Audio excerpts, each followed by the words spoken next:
apa tadi terkait masalah review dan segala macam? Dari Deputi BPOM atas nama BPOM RI menyampaikan bahwa mereka mengapresiasi Ampikindo yang telah berinisiasi untuk datang menyampaikan laporan-laporan tertentu dan kemudian siap menjadi mitra strategis Ampikindo untuk memberantas atau menjadi salah satu pengawas dalam konteks peran serta masyarakat, sehingga ada oknum-oknum yang kemudian keluar di dalam jalur-jalur peraturan perundang-undangan, Ampikindo bisa melaporkan kepada BPOM lalu kemudian menindaklanjuti. Apakah kepercayaan masyarakat terhadap skincare ini semakin menurun atau gimana? Itu salah satu dampak dari review-review yang dilakukan secara ilegal tersebut. Dan mungkin untuk kasus konkretnya bisa disampaikan oleh Ibu Fitri dan Ibu Dr. Janet. Ya, terima kasih teman-teman sudah hadir di sini untuk kita sama-sama menyuarakan bahwa BPOM ini sangat terbuka untuk masyarakat yang ingin mengadu tentang peredaran produk khususnya kosmetik. Kalau saya hanya ingin saya selalu mengatakan mirroring yang perbuatan Samira khususnya yang dilakukan berulang kali di dunia maya. Salah satu contohnya ini adalah produknya Samira yang dia masih jual. Per kemarin kalau nggak salah ini kita check out dan saya berikan ini ke BPOM untuk dicek nomor BPOM-nya. Ternyata ini produk yang sudah ditarik. Ini kata BPOM, ini produk sudah ditarik dan dia masih berjualan. Nah, maksud saya di sini untuk teman-teman pengusaha skincare, kalian jangan takut atau jangan pedulikan kalau ada ancaman-ancaman dari oknum-oknum influencer yang ingin menjatuhkan bisnis kalian. Itu saja dari saya, dan saya mengucapkan terima kasih kepada BPOM yang sudah memberikan waktu dan kesempatan untuk kami di sini ingin bersama-sama memperbaiki dunia usaha skincare di Indonesia. Mungkin selanjutnya bisa dilanjutkan oleh teman-teman. Perspektif hukumnya akan menindaknya. Ya, dan terima kasih tadi disampaikan laporan dari kita mungkin akan ditampung dan semoga BPOM segera menindaklanjuti apa yang dilakukan oleh Samira di sosmed dengan approvalnya, karena seperti sudah kita saksikan sama-sama, Bapak Taruna yang terhormat mengatakan bahwa yang dia lakukan itu undang-undang yang melarang. Jadi kami di sini menunggu tindak lanjut dari BPOM, apa sanksi yang akan diberikan kepada si Samira ini. Kak Fitri, tapi kan sepanjang ini Doktif nih selalu Samira ini kan selalu mereview dan orang-orang pada akhirnya percaya gitu. Sangat menyayangkan gak sih, kan dokter kecantikan juga ya? Nah, itu yang tadi disampaikan, karena kan si Samira sendiri punya produk dan kental dengan kepentingan sendiri ya. Prof, coba Profesor jelaskan tadi yang disampaikan ke BPOM. Oke, jadi mungkin pada prinsipnya kami memang menyampaikan apresiasi kepada BPOM yang selama ini sudah berkeras kaitannya dengan review ilegal. Yang kedua, kami memang berharap untuk BPOM itu melaksanakan fungsinya sebagaimana yang sudah diberikan oleh peraturan perundang-undangan, bahwa BPOM lah yang memiliki kewenangan secara atributif untuk melakukan review terhadap setiap produk. Maka bagi oknum atau pribadi yang melakukan review tanpa verifikasi dari BPOM itu merupakan perbuatan yang bersifat melawan hukum karena tidak dibenarkan. Nah, siapapun dia dan tidak terkecuali. Karena itu balik lagi bahwa BPOM adalah satu lembaga non pemerintah, dan lembaga pemerintah non kementerian yang diberikan kewenangan untuk melakukan pengawasan terhadap obat dan makanan. Maka memang tadi kami dengan BPOM juga berterima kasih kepada kami karena sudah memberikan masukan yang cukup banyak, dan sejauh kedepannya berharap untuk tetap ada kerjasama dengan pihak kami.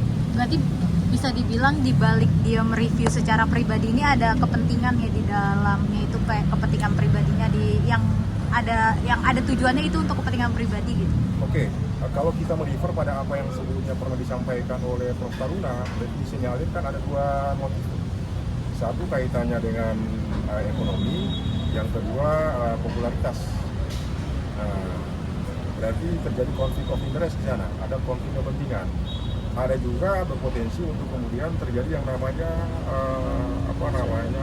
persaingan bisnis, tapi mungkin dia lebih kepada dominasi. dominasi market lah, monopoli market, pasar. Walaupun produknya sebetulnya nggak laku-laku amat ya. Bu Fitri, sanksi apa sih yang ingin harapkan itu untuk orang-orang seperti itu, terutama dokter Samira? Kalau sanksi tadi juga kami sempat diskusikan juga kaitannya dengan mekanisme sanksinya. Bahwa kalau BPOM kan dia hanya bisa menerbitkan peraturan tuh, nggak bisa untuk kemudian dalam bentuk punishment yang pidana ya. Iya. Maka memang tadi sempat terjadi diskusi dengan kami yang nextnya itu mungkin akan berkelanjutan nih. Sanksinya kalau dalam sanksi bentuknya administratif, berarti administratifnya seperti apa. Memang sejauh ini dari peraturan BPOM itu banyak juga ruang-ruang kosong di sana. Maka ketika pengen dilakukan law enforce itu susah. Nah, susah karena memang instrumen hukumnya belum tersedia. Itu sih. Bang, tadi dari itu ke bagian apa? Maaf. Apikindo. Iya. Nah, ini kan apakah akan melakukan upaya hukum terkait masalah apa yang dilakukan oleh Dr. Samira ini sendiri? Iya. Ya, jadi begini, tadi itu kami sudah melaporkan, kemudian di BPOM ada deputi 4 sebagai deputi penindakan.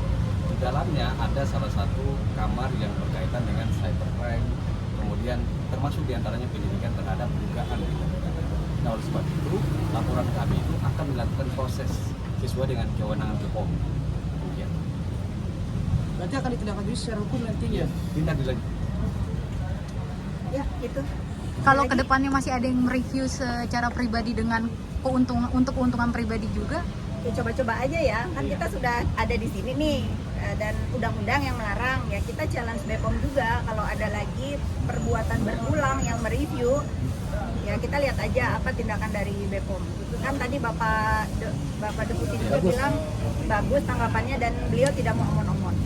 Buat Dokter Janet sama Dokter Andreas nih sebagai sesama sejawat yang katanya saudara kandung kan di kedokteran, seperti apa sih? Sister. Oh, sister ya. Nah, kalau dari aku sih sebenarnya sejawat itu kan memang saudara kandung di dalam etiknya kami ini kan. Tapi kan di akun ini dia kan dokter detektif ya, tidak terdaftar di KKI-nya kami nih, sehingga dia bukan menjadi saudara kandung saya. Seperti itu. Kecuali dia membuat namanya sendiri dan tidak menggunakan topeng. Nah, itu berarti saudara saya. Apalagi Dokter Janet gimana sebagai sesama sister? Oh, bukan ya. Jangan. Dokter Janet kan juga bersuara terus nih. Iya, tentunya kami ya selaku pemerhati skincare ya, kami akan terus menyuarakan karena berita bohong kalau didiamkan itu akan menjadi kebenaran. Karena itu apa yang disampaikan oleh oknum bertopeng ini kan cukup masif dan itu dipercaya oleh masyarakat. Karena itulah kami harus bersuara. Padahal ya, bohong. Ya, padahal bohong. Uji labnya juga bohong dan ternyata produk-produknya sendiri banyak yang abal-abal bermasalah ya, yang BPOM-nya sudah dicabut masih diedarkan kembali, yang izin NA-nya dipalsukan masih diedarkan kembali. Nah, itu memang hal yang kriminal begitu. Intinya adalah kita mendorong BPOM sebagai lembaga, satu-satunya lembaga sah pemerintah ya, yang ditunjuk oleh pemerintah untuk terus mengawasi produk-produk yang ada di Indonesia begitu ya. Di luar itu masyarakat tidak boleh percaya selain BPOM begitu. Karena itu saya juga mengundang masyarakat ya untuk melakukan ada petisi kan yang kami keluarkan, yaitu petisi untuk masyarakat supaya mendukung BPOM ya, meningkatkan marwah BPOM dan untuk menindak oknum-oknum yang melakukan review yang menyesatkan ya. Mereview boleh ya, tapi yang menyesatkan, ujar kebencian itu no.